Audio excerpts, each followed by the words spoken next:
मेरे चैनल भक्त प्रेम में आप सबका हार्दिक स्वागत है। दोस्तों, आज मैं कली हनुमानी पुस्तक के तीसरे अध्याय अवर्णीय का वर्णन के बारे में आपको बताऊंगा। वीडियो के अंत तक मेरे साथ जुड़े रहें क्योंकि यह चैप्टर बहुत ही अद्भुत है। इसमें आपको बहुत ही गूढ़ जानकारी जानने को मिलेगी। तो विलंब न करते हुए दोस्तों, अब मैं चैप्टर को शुरू करता हूँ। अधमरे कुत्ते से आ रही बदबू ने जिस समय बाबा, उर्वा, धनुष्क तथा वसंत को उनके रास्ते से भटकाया और उनको विचित्र स्थितियों में डाला, ठीक उसी समय जंगल के दूसरे भाग में कुछ मातंग महिलाओं ने एक भयानक गंध में सांस लिया। वे महिलाएं ईंधन के लिए लकड़ियां चुनने जा रही थीं। उस गंध का अर्थ था समीप ही किसी तेंदुए की उपस्थिति। उन्होंने अपना रास्ता बदलकर लंबा रास्ता चुना। उन्होंने एक दिन पहले लकड़ियां काटकर एक जगह पर डाली थी। वे उसी जगह पर जा रही थी। जब वे तेंदुए की गंध से दूर पहुंच गई, तब जाकर उनका आपस में बातचीत करने का साहस हुआ। बातचीत की शुरुआत वसंत की पत्नी जानकी रूपा ने की। वह बोली, कैसी दयनीय स्थिति है हमारी। हम दयनीय कठपुतलियां हैं, व्यक्ति नहीं। हम जिस रास्ते पर चलना चाहते हैं उस रास्ते पर भी नहीं चल पा रहे हैं। स्वेच्छा की अवधारणा मिथ्या है। कुछ अदृश्य एवं अज्ञात शक्तियां हमें नियंत्रित कर रही हैं। एक राज्य में जो मिथ्या है वह दूसरे राज्य में सत्य हो सकता है। एक छोटे कद की पतली मातंग कन्या बोली। उसका नाम उर्मी था। उसने आगे कहा, मैंने बाबा को अपनी स्वेच्छा शक्ति से असंभव कार्य करते हुए देखा है। हमारे समाज के वृद्धजन अपनी शक्तियां दिखाते नहीं हैं, परंतु जब आवश्यकता पड़ती है तो अपनी स्वेच्छा शक्ति का भरपूर प्रयोग करते हैं। आत्मज्ञान से सब कुछ संभव है। 41 वर्ष पहले जब हनुमान जी हमारे गांव में आए थे, तब उन्होंने जो ज्ञान दिया था उसी का प्रयोग करके हमारे वृद्ध मातंगजन चमत्कार करते हैं। उर्मी और जानकी रूपा की आयु में 20 वर्ष का अंतर था, तो भी वे घनिष्ठ सहेलियां थीं। सभी मातंग यह मानते थे कि उर्मी मानसिक रूप से 80 वर्ष की महिला थी, जो 20 वर्ष की देह में फंसी हुई थी। देवताओं ने भी उसे अगले मातंग प्रमुख उर्वा की होने वाली पत्नी घोषित कर रखा था। इन्हीं सब कारणों से सभी मातंग उसका विशेष आदर करते थे। जानकी रूपा बोली, चलो आज और अभी से कठपुतलियां बनना बंद कर देते हैं। उसी रास्ते चलते हैं जिस रास्ते चलने की हमारी इच्छा है। चलो उसी रास्ते चलते हैं जहाँ से तेंदुए की उपस्थिति की गंध आ रही है। उसके चेहरे की कृत्रिम मुस्कुराहट यह दिखा रही थी कि वह केवल उर्मी के चेहरे पर कुछ विशेष प्रतिक्रिया लाने के लिए यह सब बोल रही थी। नहीं, वह नियमों के विरुद्ध होगा। जैसा कि आप जानती हो, हम मातंग उस रास्ते पर कभी नहीं चलते हैं जिस रास्ते पर तेंदुए ने अपनी गंध छोड़ी हो। उर्मी ने ठीक उसी प्रतिक्रिया के साथ उत्तर दिया जैसी जानकी रूपा ने अपेक्षा की थी। आगे भी उर्मी और जानकी रूपा में कई तरह की बातें हुई। दानव हमला, उर्मी चिल्लाई। लकड़ी इकट्ठा करते हुए लगभग आधा घंटा हो चुका था जब उसे अपनी बाहों में फड़फड़ाहट अनुभव हुई। पहले तो उसने सोचा कि उसे फड़फड़ाहट का भ्रम मात्र हुआ है, परंतु जब उसकी पूरी देह झटके खाने लगी, तब उसने पूरी शक्ति से अपनी समूह की दूसरी महिलाओं को पुकार लगाई जो इधर उधर लकड़ियां इकट्ठा करने के कार्यों में जुटी थी। जानकी रूपा और 4 अन्य महिलाएं उसको संभालने के लिए उसके पास आई और घटना स्थल का निरीक्षण किया। उन्होंने एक सुरक्षित जगह चुनकर वहां से आसपास की नुकीली चीजों को हटाया ताकि उर्मी उस दानव के साथ संघर्ष के दौरान घायल न हो। उस दानव को मिर्गी का दौरा भी कहा जा सकता है। उर्मी उससे पहली बार नहीं लड़ रही थी। बचपन से ही वह भयानक अनुभव उसके जीवन का एक नियमित भाग बन गया था। इस दृश्य को अनजान पुरुष भी देख रहे थे जो वहां से कुछ दूर स्थित एक पेड़ के नीचे छिपे हुए थे। वे दोनों उन 3 जनों में से थे जिनको बाबा ने कुछ समय पहले अपना क्रोधी रूप दिखाया था। जब दौरे पड़ने बंद हो गए तो उर्मी चैन से एक पेड़ के नीचे लेट गई। उसकी सहेलियां उसे छोड़कर अपने काम में लग गई। उसका तन व्यथित और थका हुआ था, परंतु उसके मन में थे कुछ प्रश्न, कुछ विचार और देवताओं के प्रति कुछ शिकायतें। राक्षसों ने उसके तन के मांस और खून में ऐसा क्या स्वादिष्ट पा लिया था कि वे बार बार आकर दावतें करते थे, और देवताओं ने उसमें ऐसी क्या कमी ढूंढ ली थी कि वे उसे राक्षसों से बचाने के लिए नहीं आते थे। जहाँ तक उसे स्मरण था, उसने कभी एक चींटी को भी हानि नहीं पहुंचाई थी, तो उसे क्यों बार बार इस असहनीय पीड़ा को झेलना पड़ता था। उसकी यह शिकायत पूरी तरह निराधार थी कि देवता उसकी रक्षा नहीं कर रहे थे। सच यह था कि स्वास्थ्य के जुड़वा देवता, जिन्हें अश्विन कहा जाता है, उस समय उसके पास उपस्थित थे और उसको स्वस्थ करने का हर संभव प्रयास कर रहे थे। दौरा पड़ने का पहला चिन्ह मिलते ही वे उसकी सहायता के लिए पहुंच गए थे। उन्होंने दौरा रोकने की हर संभव चेष्टा की, परंतु हर बार की तरह इस बार भी विफल रहे थे। अश्विन देवों द्वारा किसी भी रोग का निवारण करने के लिए प्रयुक्त की जाने वाली पद्धति भी अपने आप में अनोखी है। यह पद्धति इस सिद्धांत पर आधारित है कि काल आकाश अनंत है। यदि काल आकाश के इस बिंदु पर कोई देह अस्वस्थ है तो किसी दूसरे बिंदु पर वह देह स्वस्थ है। वे दो बिंदु अस्तित्व के दो समानांतर तलों पर भी हो सकते हैं। एक जागृत आत्मा एक तल से दूसरे तल पर कूद सकती है, किंतु एक सुषुप्त आत्मा को माया इस भ्रम में रखती है कि अस्वस्थ देह तल ही एकमात्र वास्तविकता है। यह भ्रम पैदा करने के लिए माया कई हथकंडे अपनाती है। यदि कोई आत्मा एक क्षण के लिए भी माया के जबड़े से मुक्त हो जाती है तो भी वह एक तल से दूसरे तल पर कूद सकती है और स्वस्थ देह में प्रवेश कर सकती है। अश्विन देव यही करने का प्रयास कर रहे थे। वहां पर उपस्थित सभी प्राणियों के लिए अश्विन देव अदृश्य थे। उर्मी वहां आंखें बंद करके लेटी हुई थी, उसको भी उनकी उपस्थिति का भान नहीं था। कुछ देर पश्चात वहां हनुमान जी आ गए। हनुमान जी के आते ही दोनों अश्विन देव उर्मी के दोनों ओर खड़े हो गए। हाथ जोड़कर और सिर झुकाकर खेद जताते हुए वे बोले, हनुमान जी, पता है कि मातंग आपको बहुत प्रिय हैं। आप उनको पीड़ा में नहीं देख सकते हैं, परंतु उर्मी के विषय में हम लाचार हैं। हमने अपना पूरा ज्ञान और विशेषज्ञता झोंक डाली है, परंतु अब तक हम माया का वह हथकंडा नहीं पहचान पाए हैं जो उर्मी की आत्मा पर पकड़ बनाए हुए है। हनुमान जी उर्मी के पैरों की ओर खड़े थे। वे उसके चेहरे पर दिव्य दृष्टि डालते हुए उसके सिर की ओर बढ़े और वहां पर पड़े एक पत्थर पर विराजमान हो गए। वह पत्थर पहले वहां नहीं था, अचानक ही प्रकट हुआ था। अश्विन देव भी उर्मी के दोनों ओर बैठ गए। हनुमान जी ने कहा, हे अश्विन देवो, मैं जानता हूँ कि माया उर्मी की आत्मा को भ्रम में रखने के लिए कौन सा हथकंडा अपना रही है। मेरे पास एक योजना है, चलो उस पर कार्य करते हैं। हनुमान जी की योजना का एक भाग था उर्मी को उसके पिछले जन्म का एक घटनाक्रम स्मरण कराना। भूले हुए अतीत और अनदेखे भविष्य की सूचना का रोपण किसी आत्मा की यात्रा पर एक लंबा प्रभाव डाल सकता है। इसलिए जो महात्मा यह रोपण करते हैं वे पहले आत्मा को इसके लिए तैयार करते हैं। आत्मा को कर्म, इच्छा, काल, आकाश, माया आदि के बारे में ज्ञान देना उसी तैयारी में आता है। हनुमान जी ने अपने आंखें बंद की। अश्विन देवों ने अपने हाथ मिलाकर एक कमल की आकृति बनाई और उस आकृति को उर्मी के नाभि के ऊपर हवा में स्थित किया। हनुमान जी ने बोलना शुरू किया, परंतु उनके शब्द हवा में नहीं तैरे, केवल उनके होंठ हिल रहे थे और उनके शब्द सीधे उर्मी के मस्तिष्क में उतर रहे थे। मेरी बच्ची, आप थकी हुई हो, चलो मैं आपके मस्तिष्क को इस विश्व के रहस्यों के ज्ञान का भोजन करवाता हूँ। यह एक ऐसा भोजन है जो औषधि लेने से पहले करना आवश्यक है।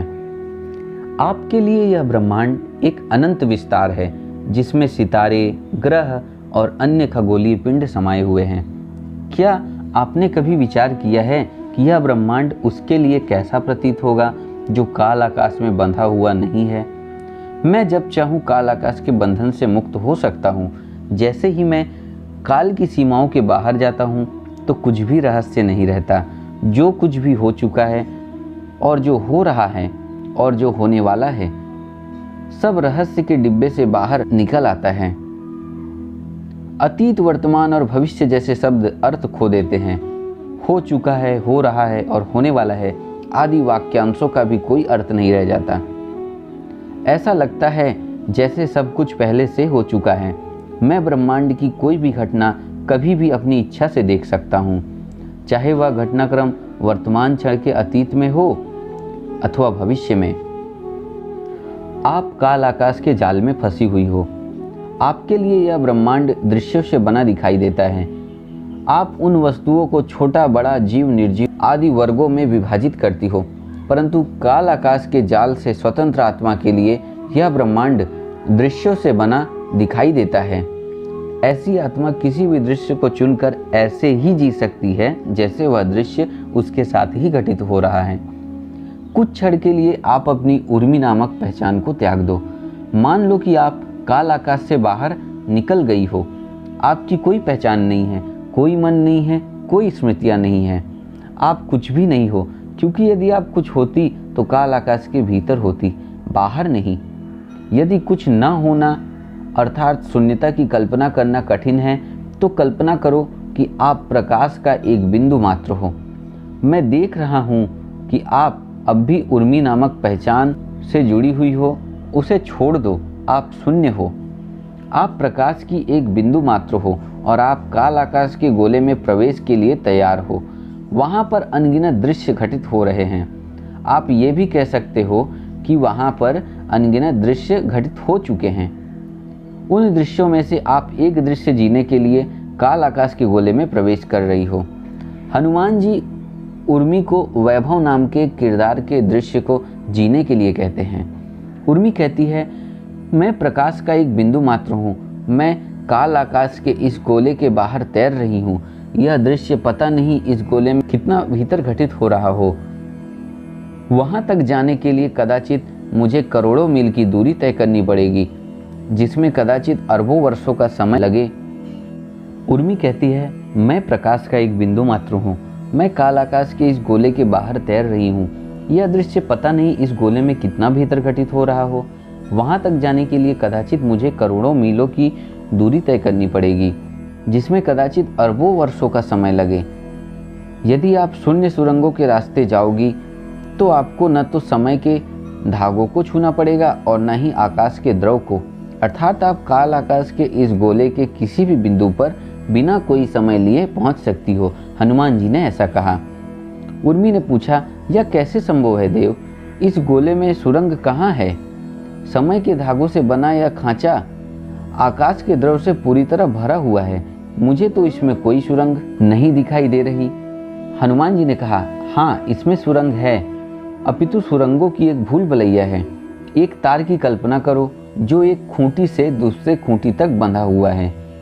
उसके ऊपर पानी डालोगे तो वह पानी से भीग जाएगा, परंतु यदि उसके ऊपर आप एक ऐसा द्रव डालो जिसका वह तार प्रतिरोध करता हो, वह द्रव्य तार को नहीं छू पाएगा। तार और उस द्रव के बीच एक थोड़ा सा रिक्त स्थान रह जाएगा। चाहे आप उस तार को कितना भी द्रव में डुबाओ, वह तार द्रव को नहीं छुएगा। तार और द्रव के बीच सदा रिक्त स्थान रहेगा। समय के तारों और आकाश के द्रव के बीच भी ऐसा ही कुछ होता है। समय के तार एक ऐसा प्रतिरोधी बल पैदा करते हैं जो आकाश के द्रव को समय के तारों के साथ छूने नहीं देता है। वही रिक्त स्थान सुरंग है। इसी प्रकार काल आकाश में ऐसी ही सुरंगों की भूल भुलैया है। हर सुरंग में काल आकाश का एक अलग दृश्य प्रदर्शित हो रहा है। उर्मी बोली, जैसा कि मैं कल्पना कर पा रही हूँ, यह ब्रह्मांड काल आकाश से बना एक मंच है जिस पर यह महान नाटक चल रहा है, और ये शून्य सुरंगें दर्शकों के लिए बने वे गलियारे हैं जहाँ से उस नाटक के दृश्य देखे जा सकते हैं। उदाहरण के तौर पर इनमें से एक सुरंग ऐसी है जहाँ से वैभव द्वारा आम खाने का वह दृश्य दिखाई देता है। हनुमान जी बोले, आप न केवल इस दृश्य को 3 आयामों में देख सकती हो, अपितु इस दृश्य की आवाजें, गंध और स्पर्श को भी अनुभव कर सकती हो। आप इस दृश्य को ऐसे जी सकती हो जैसे आप वैभव हो। मैं आपको उस सुरंग में भेजता हूँ जहाँ से उस दृश्य की जीवंत तस्वीरें उपलब्ध हैं। आप वहाँ पहुँचती हो, परंतु आपको कुछ दिखाई नहीं देता है। सुरंग की जिन दीवारों पर आपको वैभव द्वारा आम खाने का वह दृश्य दिखाई देना चाहिए था, वे दीवारें रिक्त हैं। वे दीवारें एक बेलनाकार श्वेत पटल की तरह लग रही हैं। आप पूछती हो, क्या गड़बड़ है? इस पटल पर कुछ दिखाई क्यों नहीं दे रहा है? यदि श्वेत पटल पर एक आम का चित्र होता तो भी क्या आप उसे देख पाती? आप शून्य हो, आपको कुछ नहीं पता है कि आम कैसा दिखता है और कैसी गंध देता है। आपके पास वह अनुभव नहीं है जो अनुभव किसी को विभिन्न पदार्थों में अंतर करना सिखाते हैं।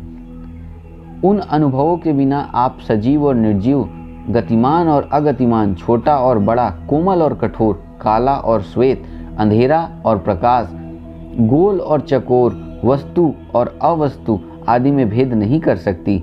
जो दृश्य आप जीना चाहती हो वह बिल्कुल आपके सामने घटित हो रहा है, परंतु आपके पास उस द्रव्य को जीने के लिए आवश्यक अनुभव नहीं है। उर्मी पूछती है, हे देव, जिन अनुभवों की आप बात कर रहे हैं उन अनुभवों को अर्जित करने के लिए वैभव नामक किरदार को पूरा जीवन लगा है। क्या इसका अर्थ यह है कि इस एक दृश्य को जीने के लिए मुझे पहले वैभव के जीवन के सभी दृश्य जीने होंगे? इस जीवन को ही क्यों, कदाचित उसके पिछले जन्मों के दृश्य भी जीने होंगे। आगे हनुमान जी कहते हैं कि जब आप एक दृश्य को जीती हो तो आप एक अनुभव अर्जित करती हो। जब आप एक दृश्य को जीने की इच्छा रखती हो परंतु जी नहीं पाती हो, तब भी आप एक अनुभव अर्जित करती हो। अनुभव क्या है और वह कहाँ संग्रहित होता है? आप एक अनुभव की कल्पना एक प्रकाश की छोटी पोटली के रूप में कर सकती हो। हर प्रकाश की पोटली अपने आप में विशिष्ट है, क्योंकि उस पोटली के भीतर उस अनुभव की विशिष्ट सूचना भरी हुई है। तो भी हम प्रकाश की पोटलियों को दो वर्गों में विभाजित कर सकते हैं, लाल पोटलियां और हरी पोटलियां। जब आप एक दृश्य को जीती हो तो आप हरी पोटली अर्जित करती हो, जिसे कर्म कहते हैं। आप जब किसी दृश्य को जीने की इच्छा रखती हो तो आपको लाल रंग की पोटली प्राप्त होती है, जिसे इच्छा कहते हैं। जब इच्छा फलित हो जाती है तो कर्म में बदल जाती है, अर्थात लाल पोटली में बदल जाती है। हनुमान जी बताते हैं कि वैभव के जन्म के समय भी उसका एक विशिष्ट व्यक्तित्व था, एक विशिष्ट देह और एक विशिष्ट परिवार। वह सब कहाँ से आया? उसके पिछले जन्मों के अनुभवों से, उन कर्मों व इच्छाओं से जो उसने जन्म और मरण के चक्र में घूमते हुए अर्जित किए। वैभव द्वारा आम खाने का दृश्य साधारण दृश्य लगता है, परंतु इस दृश्य में सहस्त्रों वर्षों के दृश्यों से अर्जित अनुभव अर्थात कर्म और इच्छाएं समाहित हैं। उर्मी कहती है, हे देव, मैं भी तो यही कह रही हूँ। यह साधारण इच्छा जीने के लिए मुझे उसके वर्तमान जीवन और उसके पिछले जन्मों के अनगिनत दृश्यों से अनुभव इकट्ठा करने पड़ेंगे। उसकी आत्मा ने सहस्त्रों वर्षों से जो हरे और लाल रंग के प्रकाश की पोटलियां इकट्ठा की हैं, वे सब मुझे चाहिए इस दृश्य को जीने के लिए। हनुमान जी कहते हैं, दृश्य पहले ही घटित हो चुके हैं, अनुभव पहले ही लिए जा चुके हैं।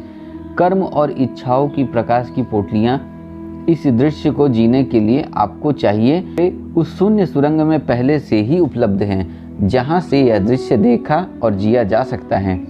हाँ, जिस शून्य सुरंग में आप उस समय यह दृश्य जीने के लिए उपस्थित हो, उस शून्य सुरंग में उस दृश्य के लिए आवश्यक सभी कर्म और इच्छाओं की प्रकाश पोटलियां उपस्थित हैं। उर्मी पूछती है, तो मैं यह दृश्य क्यों नहीं जी पा रही हूँ? क्यों नहीं जी पा रही हूँ देव? उर्मी पूछती है, तो मैं यह दृश्य क्यों नहीं जी पा रही हूँ देव?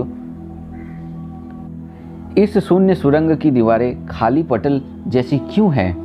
हनुमान जी बोले, आप शून्य हो। इस दृश्य को जीने के लिए आपको कुछ बनना पड़ेगा, आपको एक पहचान धारण करनी पड़ेगी, आपको कर्म और इच्छाओं से बना एक परिधान पहनना पड़ेगा। परंतु कैसे देव? उर्मी पूछी। हनुमान जी बोले, इस सुरंग के बीचों बीच जो समय के तार लटक रहे हैं उन पर सवार हो जाओ।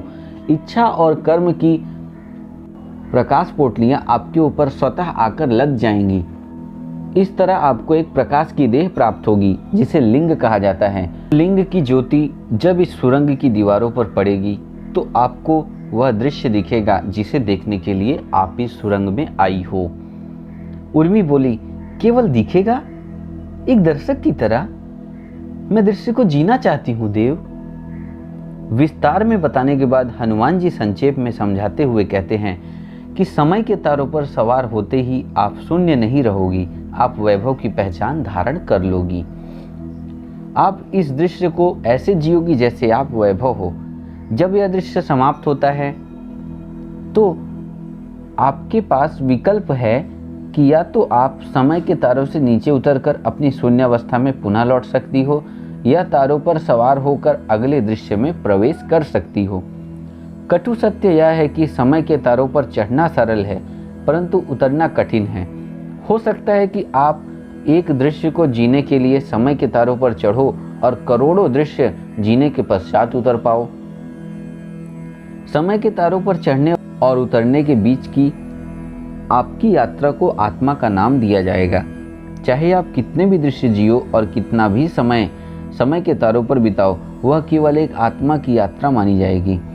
आप दृश्य 5 को जीने के लिए समय के तारों पर चढ़ो और उतर ना पाओ तो कदाचित वैभव के जीवन के सहस्त्रों दृश्य को जीती रहोगी और उसके बाद भास्कर नामक किरदार के दृश्य को जियोगी और आगे ऐसे ही यह यात्रा चलती रहेगी। जब तक आप समय के तारों से नहीं उतर जाती, आपकी गिनती केवल एक आत्मा के रूप में होगी। आत्मा को हम प्रायः उसके किरदारों के नाम से जानते हैं। मान लो कि आप दृश्य 5 को जीने के बाद तुरंत समय के तारों से उतर जाती हो और उसके बाद शून्य सुरंगों से होते हुए दृश्य क में पहुंचती हो, जो उसी किरदार वैभव के जीवन का ही एक दृश्य है।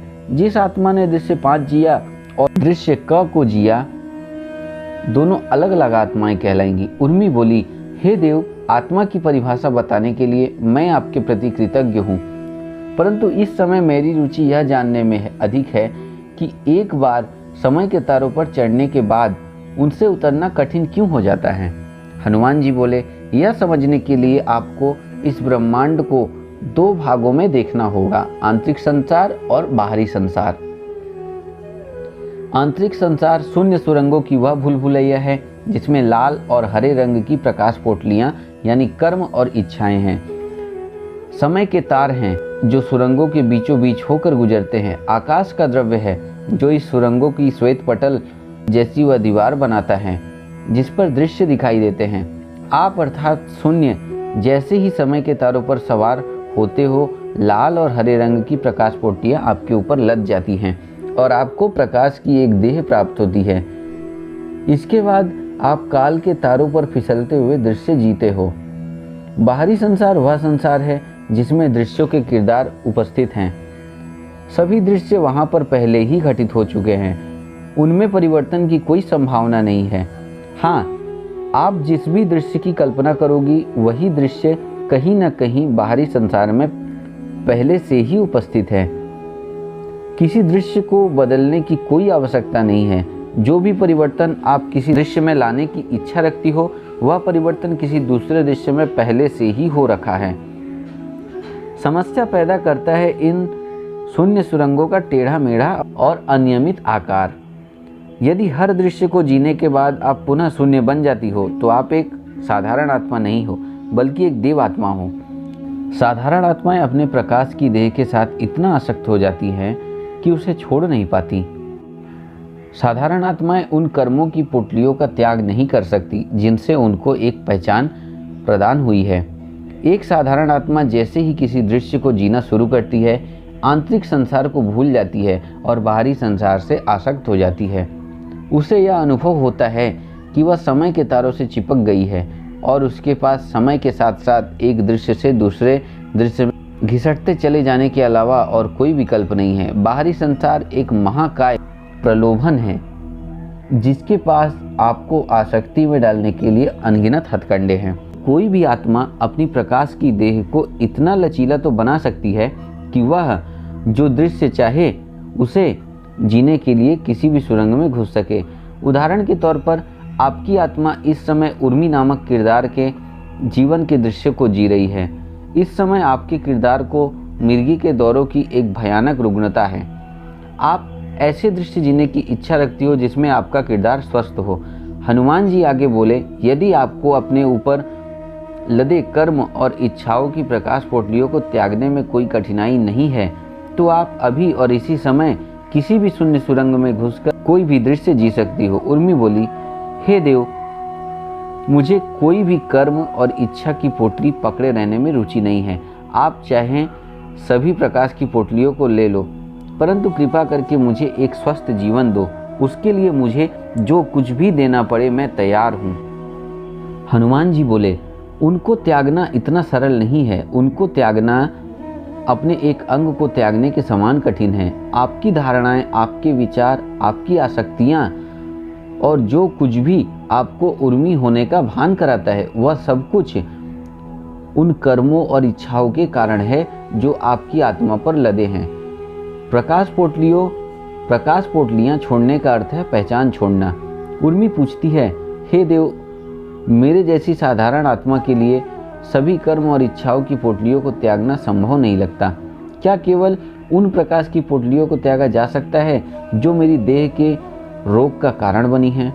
हनुमान जी बोले, परंतु आप पोटलियों को पहचानोगे कैसे? केवल ऋषि मुनि उनको पहचान सकते हैं। मुझे पता है कि कौन सी प्रकाश पोटलियां आपके रोग का कारण बन रही हैं। मैं शल्य चिकित्सा द्वारा उनको हटाने जा रहा हूँ। मैंने यह कर्म और इच्छा का ज्ञान इसलिए आपको दिया ताकि आप उन पोटलियों से अपनी पकड़ ढीली कर लो और मेरा शल्य चिकित्सा का काम सरल हो जाए। प्यारे मित्रों, यह अध्याय यहीं पर समाप्त होता है। धन्यवाद मित्रों, फिर मिलते हैं अगले अध्याय के साथ अगली वीडियो में।